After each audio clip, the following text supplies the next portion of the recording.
Welcome back جی. Break کے بعد آپ کے ساتھ ہیں مفتی مولانا محمد اجمل بھٹی صاحب ہمارے ساتھ موجود ہیں. قاری احمد یار حقانی صاحب ہمارے ساتھ موجود ہیں. سوالات اور جوابات کا سلسلہ شروع کرتے ہیں. بھٹی صاحب پہلا سوال ہے جی بسم اللہ. پوچھا گیا ہے ہم نے دیکھا ہے کہ مسجد نبوی یا بیت اللہ کے صحن میں لوگ بیٹھے ہوتے ہیں اور بارش کا جو پانی صحن میں گرا ہوتا ہے اسے اپنے جسموں پر مل رہے ہوتے ہیں. کیا زمین پر گرا ہوا پانی اس طرح جسموں پر ملنا جائز ہے؟ سبحان اللہ. یہ کوئی منظر بہت خوبصورت منظر ہوتا ہے جب بارش آ جائے. جی جی.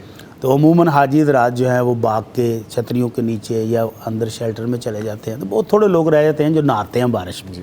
بڑا پرلطف مزیدار ماحول ہوتا ہے جب بارش آ جائے.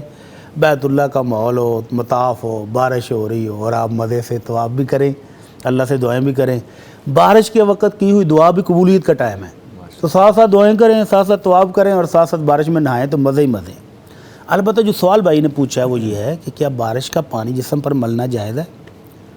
نبی رحمت صلی اللہ علیہ وسلم کا اسوہ حسنہ یہ ہے کہ جب بادل آتے، آندھی چلتی، تیز ہوائیں چلتی تو آپ ایک دفعہ خوفزدہ ہو جاتے کہ کہیں اس میں میری امت پر کوئی سختی اور عذاب والا معاملہ نہ ہو.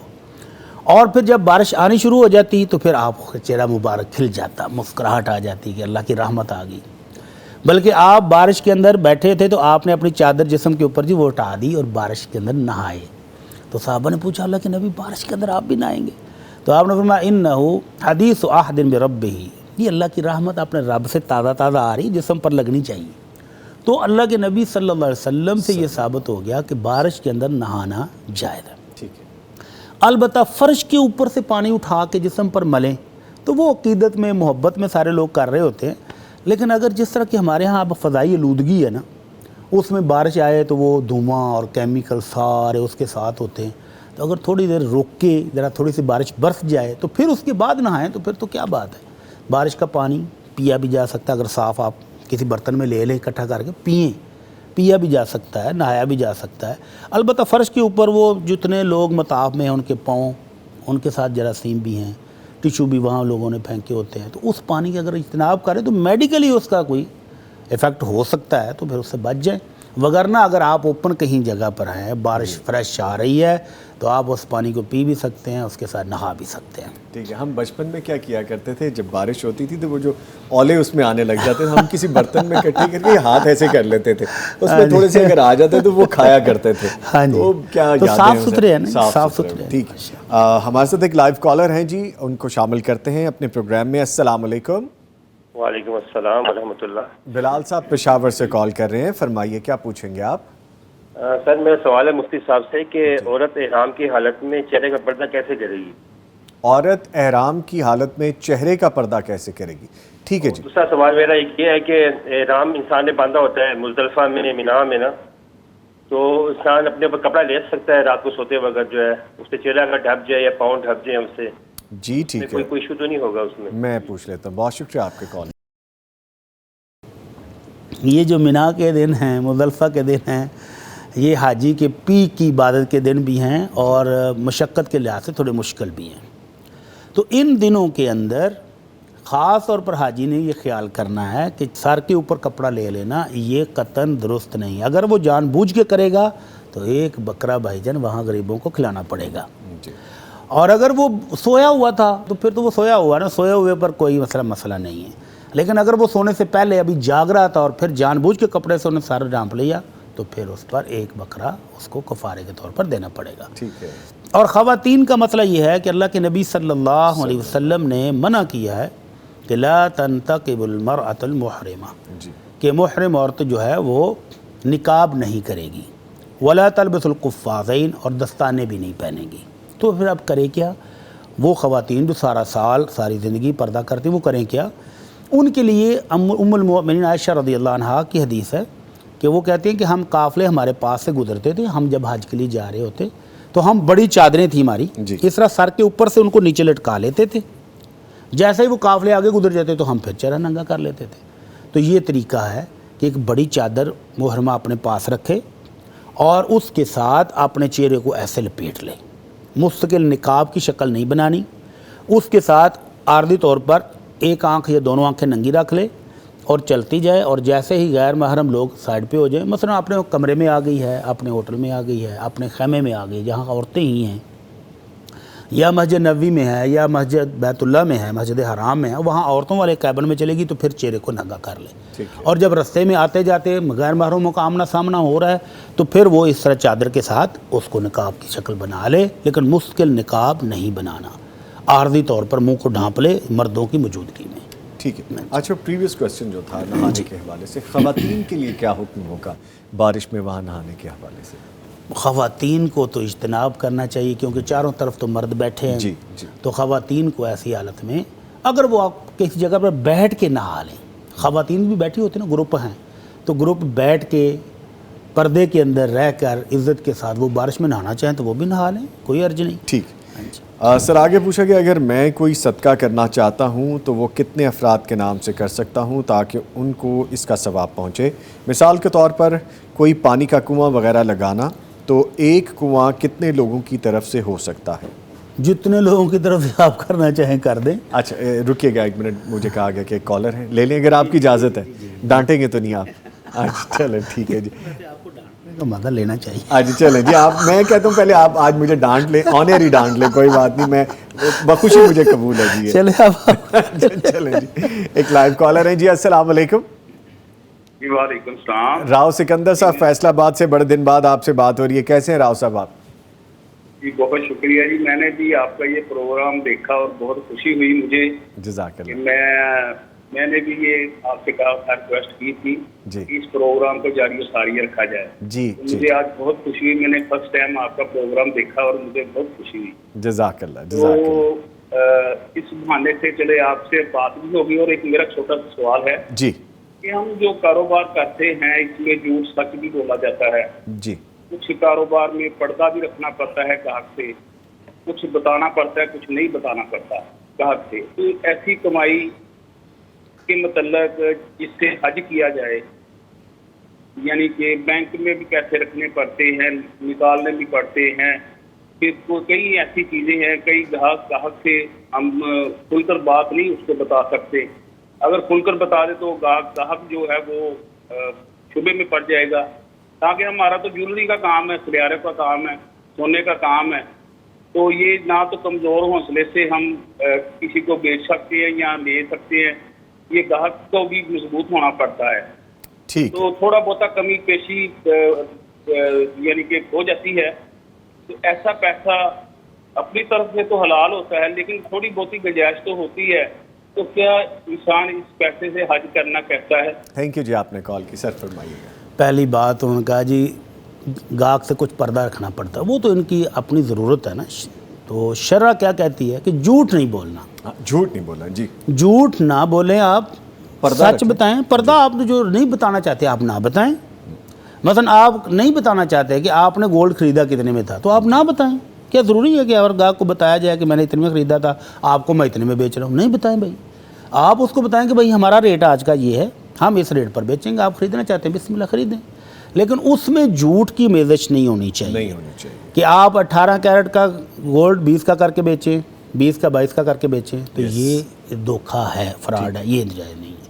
تو یہ جو کہتے ہیں نا تھوڑی بہت کرنی پڑتی, وہ بالکل جائز نہیں ہے. جھوٹ کی میزش سے برکت ختم ہو جائے گی. اللہ کے نبی صلی اللہ علیہ وسلم فرماتے ہیں البیعان بالخیار, دونوں خریدار بھی اور بیچنے والا اور خریدنے والا دونوں کو اختیار ہے کہ وہ سودا مکمل کر لیں یا چھوڑ دیں جب تک وہ جدا جدا نہیں ہوتے. اور اگر دونوں سچ بولیں گے تو اللہ برکت دے گا, اور اگر وہ جھوٹ بولے گا اور گاہک کو چیز چھپا کے فراڈ کر کے بیچے گا تو اللہ اس میں سے برکت ختم کر دیتا ہے. اور پھر آپ نے تاجروں کو باقاعدہ حکم دیا ہے کہ تاجروں تم جب تجارت کر رہے ہوتے نا تو جھوٹی قسمیں بھی اٹھاتے ہو, جھوٹ بھی بولتے ہو, تو تم صدقہ خیرات بھی کیا کرو. اور اب اس پیسے سے وہ کہتے ہیں کہ بینک اب ہماری مجبوری بن گئی ہے, ہر قسم کے بزنس کا لین دین بینک کے ذریعے کرنا مجبوری ہے, وگرنہ اگر اس کا کوئی متبادل ہو تو ضرور اس کو استعمال کرنا چاہیے. تو اب اس پیسے سے جس میں وہ کہتے ہیں تھوڑی بہت جھوٹ کی آمیزش ہے، اس سے حج عمرہ کرنا جائز ہے۔ تو حرام مال سے جب آپ جہاں جا کر کہیں گے لبیک اللہم لبیک، تو آمنہ کے لال صلی اللہ علیہ وسلم کا فرمان ہے کہ اوپر سے اس کو آواز آتی ہے، کیسی لبیک، کیسی سعدیک، تمہارا مال حرام کا ہے، تمہارا کھانا حرام کا ہے، تمہارا پینا حرام کا ہے، تمہارا لباس حرام کا ہے، تمہارا جسم حرام سے پلا ہوا ہے، تو انا یستجاب لہ، اللہ کی طرف سے قبولیت کہاں سے ملے گی اس کو؟ وہ واقعہ یاد کریں کہ جب وہ ایک شخص گیا اور اس کے بارے میں یہ کہا گیا، تو وہ اتنا لمبا سفر کر کے آیا ہے اور جا کے کہتا ہے لبیک، تو اللہ کہتے ہیں تیرا ہر چیز تو حرام سے ہے، تو تیری دعا کیسے قبول ہوگی؟ تو فائدہ کوئی نہیں ہے جانے کا۔ ٹھیک ٹھیک، تو اس لیے حلال کمائیں، حلال کھائیں اور حلال کمائی سے حج عمرہ کرنے جائیں تو پھر فائدہ ہے۔ ٹھیک ہے۔ اور سر وہ جو صدقے کے ساتھ وہ جو کنواں کھودنے والی بات تھی کہ ہاں جی، تو وہ میرے بھائی نے جب پوچھا کہ کتنے لوگوں کو آپ میں نیت میں شامل کروں، تو بھائی جتنے کو آپ کرنا چاہیں اجر تو اللہ نے دینا ہے، آپ جتنے لوگوں کو طرف سے کرنا چاہیں کر سکتے ہیں، اور اس کی مثالیں موجود ہیں۔ جی، حضرت عمر رضی اللہ تعالیٰ عنہ نے اپنا خیبر میں جو باغ تھا وہ وقف کر دیا کہ میری اولاد اس کی نگرانی کرے گی اور اس میں سے اپنی ضرورت کا مال لے گی، اور جتنی آمدن ہوگی وہ سب غریبوں میں تقسیم ہوگی۔ تو اس طرح کا ثواب کی نیت کر لینے کہ جتنے بھی غریب اس میں آ سکیں، مثلا کنواں ہے تو جتنے لوگ پانی پی سکیں سب کو لیے کر دیں وقف، اور دعا کرنی ہے کہ یہ میرے والدین کو، میرے بھائیوں کو، میرے بہنوں کو، میرے دوستوں کو اس کا ثواب مل جائے تو مل جائے گا۔ ثواب اللہ تعالیٰ کی ان لمیٹڈ گارنٹی ہے، وہ دیتا ہے، آپ جتنوں کو شامل کرنا چاہیں کر لیں۔ ٹھیک ہے۔ سر پوچھا کہ ہندو اور مسلمان ایک کمپنی میں کام کرتے ہیں، انہیں مشترکہ واشنگ مشین ملی ہوئی ہے، کیا ہندو اور مسلمان ایک ساتھ کپڑے دھو سکتے ہیں، یا پھر اگر ہندو پہلے دھوئے تو مسلمان اس واشنگ مشین کو کس طرح پاک کرے کہ وہ اس میں اپنے کپڑے دھو سکے؟ کیا ہندو اس قدر پلید ہے کہ وہ واشنگ مشین میں کہ کپڑے دھو کر نکلے گا تو مشین کو دھونا پڑے گا، اس کو پہلے پاک کرنا پڑے گا، تو پھر اس کے ساتھ کام کرنا کیسا ہوگا، اس کے ساتھ رہنا کیسے ہوگا، اس کے ساتھ کھانا کیسے کھاتے ہوں گے؟ ایک فیکٹری میں ہر وقت میل جول ہے، سر ایک اپارٹمنٹ میں رہ رہے ہوتے ہیں، بلکہ روم میٹ ہوتے ہیں سر، تو یہ سارا بڑا مشکل ہو جائے گا بھائی جان۔ تو ایسے تکلفات میں نہیں پڑے، مشین ہے، کپڑے آپ نے دھوئے ہیں، اس میں سے پانی ڈرین کر دیا ہے، دوبارہ اس کے اوپر پانی ڈالا ہے، صاف ہوگی، اب اس میں کیا ناپاک ہے؟ تو آپ ایسے شبہات میں مت پڑیں، آپ پہلے دھو لیں، آپ بعد میں دھو لیں، مشین ہے، پاک ہی رہتی ہے، وہ اس میں ناپاکی والی کوئی بات ہوتی نہیں۔ جب دھو لی اس کو، وہ کپڑے جب دھوئے اس کے اندر سرف ڈال کے، صابن ڈال کے، سارا وہ پاک ہو گیا نا، تو جب وہ پاک ہے تو آپ اس میں آپ کپڑے دھوئیں، پہلے دھو لیں بعد میں دھو لیں، کچھ فرق نہیں پڑتا۔ تو ایسے تکلفات میں نہیں پڑنا چاہیے، ٹھیک ہے جو زندگی کوئی مشکل بنا دے، پھر بعد میں پیٹے گی کہ ہماری زندگی مشکل ہو گئی۔ دھو سکتے ہیں نا، جب اپنے کپڑے پلیت اس میں دھوئے ہیں تو اپنے دوبارہ جو دھوئیں گے پھر وہ مشین پاک کریں گے پہلے، اپنے کپڑے بھی ہو سکتا ہے کہ وہ ہندو کہے کہ نہیں آپ کے کپڑے خراب تھے، یہ میں نہیں استعمال دو ایکسپرٹ بیٹھے ہوئے جی، میں اس پہ بالکل بھی چھیڑ خانی نہیں کروں گا۔ ٹھیک ہے سر، آگے لکھا ہے تفصیل درکار ہے کہ قرآن کریم حفظ کرنا افضل ہے یا ہر وقت درود پاک کا ورد کرتے رہنا افضل ہے؟ سبحان اللہ، دو چیزیں ہیں، دونوں کی اپنی اپنی جگہ پر اہمیت ہے، ان کو کمپیریزن کرنا ہی غلط ہے۔ جی، قرآن مجید اللہ کی کلام ہے اور اللہ کے نبی صلی اللہ علیہ وسلم کا حکم ہے کہ قرآن پڑھا کرو، قیامت والے دن یہ تمہاری سفارش کرے گا۔ اور حافظ قرآن کی جو فضیلت اللہ کے نبی صلی اللہ علیہ وسلم نے بیان کی ہے وہ کسی اور کے کہاں ہے کہ قیامت والے دن اس کو کہا جائے گا اقرا ورتق، آپ قرآن ویسے ہی پڑھو جیسے دنیا میں پڑھتے تھے، ٹھہر ٹھہر کے، اور جنت میں منزلیں چڑھتے جاؤ، جہاں تمہاری آخری صورت کی آخری آیت ختم ہوگی وہاں تمہارا گھر ہے۔ تو یہ شان کسی اور عمل کی نہیں ہے۔ تو قرآن حفظ کرنا ایک الگ عمل ہے، اور درود شریف کی جو فضیلت اور شان ہے وہ بھی اپنی جگہ مسلم ہے۔ ایک دفعہ پڑھو تو اللہ کی 10 رحمتیں ملتی ہیں، 10 گناہ معاف ہوتے ہیں، 10 نیکیاں ملتی ہیں، 10 درجے بلند ہوتے ہیں۔ تو دونوں چیزیں ہی بھائی صاحب مطلوب ہیں، ان کو آپ کمپیریزن نہ کریں کہ کون سا افضل ہے۔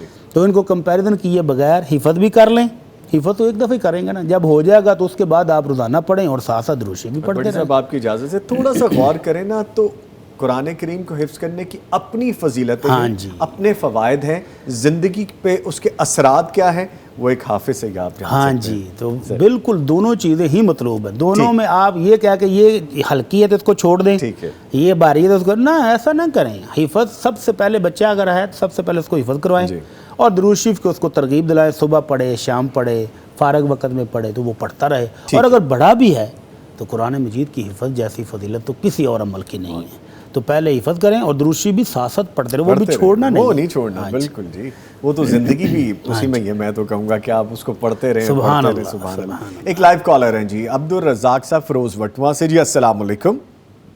جی وعلیکم السلام ورحمۃ اللہ وبرکاتہ۔ جزاک آپ دو حضرات کو دنیا اور آخرت کی اللہ تعالیٰ بھلائی عطا فرمائے۔ آمین، جزاک اللہ، جزاک اللہ، بہت شکریہ، بہت شکریہ، سوال فرمائیں۔ میرا یہ تھا کہ ہماری دکان ہے اسپورٹس اور گارمنٹس کی، جی تو اب بنتا ہے نا 2000 روپیہ، تو وہ گاہک کہتے ہیں جی آپ اپنے پیڈ پر اس کا بل 3000 کر دیں اور اسٹیپ لگا دیں، تو ہم اس کی ڈانٹ محسوس کرتے ہیں کہ پتہ نہیں ہے صحیح ہے یہ غلط ہے، جب پھر وہ اصرار کرتے ہیں جی آپ خود نہ لکھیں، ہم اپنے قلم سے خود لکھ لیتے ہیں۔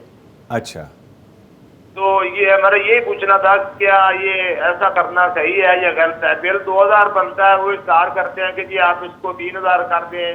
عبدالرزاق صاحب میں جواب تو لیتا ہوں، لیکن آپ کو کیا لگتا ہے یہ ٹھیک ہے؟ لگتا تو ہمیں غلط ہی ہے۔ آپ کو غلط ہے، چلے ٹھیک ہے، ویسے آپ نے جواب دیا، اس کی ڈیٹیل میں بھٹی صاحب سے لیتا ہوں۔ آپ کے کال کرنے کا بہت شکریہ، ہمیں دعائیں دینے کا بہت شکریہ، تھینک یو۔ جزاک اللہ خیرہ جی، اصل میں جواب انہوں نے دے دیا کہ یہ ٹوٹلی رانگ ہے، اور یہ بہت ساری کمپنیاں جنہوں نے پرچیزر رکھے ہوئے ہیں، وہ پرچیزر اس طرح کی بے ایمانیاں کر کے اپنے لیے حرام کماتے ہیں۔ بل میں ریفری کر دیں، بل دے دیں، آپ بل بک سے بل پھاڑ کے دے دیں، ہم خود نوٹ کر لیں گے، یا آپ وہ سامان کی قیمت زیادہ لکھ دیں۔ تو یہ سارے طریقے جتنے بھی ہیں حرام کھانے کے ہیں، ان میں تعاون کرنا بھی غلط ہے۔ اللہ تعالیٰ کیا فرماتے ہیں؟ وَلَا تَعَاوَنُوا عَلَى الْإِثْمِ وَالْعُدْوَانِ۔ یہ کمپنی کو ٹیکہ جو لگا رہا ہے صاحب، اس کو پتہ ہے کہ میں یہ غلط کر رہا ہوں، اس لیے وہ زائد لکھوا رہا ہے نا، تاکہ اپنی جیب بھی گرم کر لے۔ سامان جتنے کا ہے وہ نہیں دے رہا اس کمپنی کو، بلکہ زائد پر جا کے دے رہا ہے، تو یہ اپنی جاب سے بھی بد دیانتی کر رہا ہے اور اپنے پیشے سے بد دیانتی کر کے حرام کما رہا ہے۔ اور جو اگر دکاندار کہتے ہیں کہ اگر ہم ان کے ساتھ یہ فیور نہ دیں تو وہ دوسری دکان پہ چلے جائیں، تو بھائی چلے جائیں، آپ کو کیوں حرام کماتے ہیں اپنے لیے؟ تو اگر آپ ان کے ساتھ یہ تعاون کریں گے تو گناہ میں تعاون برابر کے گنہگار ہوں گے یہ بھی، تو اس لیے ایسا تعاون نہیں کرنا چاہیے، نہیں کرنا چاہیے۔ اس کے ساتھ میں بہت شکریہ ادا کروں گا اپنے معزز مہمانوں کا، ہمارے ساتھ موجود رہے قاری احمد یار حقانی صاحب، قاری صاحب آپ کے آنے کا بہت شکریہ، اور ان کے ساتھ موجود رہے مفتی مولانا محمد اجمل بھٹی صاحب، سر آپ کے بھی آنے کا بہت جزاک اللہ شکریہ۔ خیر، بارک تو اللہ نیکسٹ پلان کیا ہے آپ کا بریک کے بعد کا؟ بس میں نکلوں گا۔ اچھا نکلیں گے آپ، لیکن پھر آپ کو مکمل ہم ہاں جی، خداحافظ جزاک کہہ اللہ، دیتے ہیں، جزاک آپ اللہ، خداحافظ نہیں جزاک کہتے ہیں۔ اللہ خیر، تھینک یو سر، بہت آپ کے آنے کا بہت شکریہ۔ نہیں جی، پروگرام جاری ہے، ایک چھوٹا سا وقفہ ہے، اس کے بعد دوبارہ حاضر ہوں گے، ہمارے ساتھ رہیے۔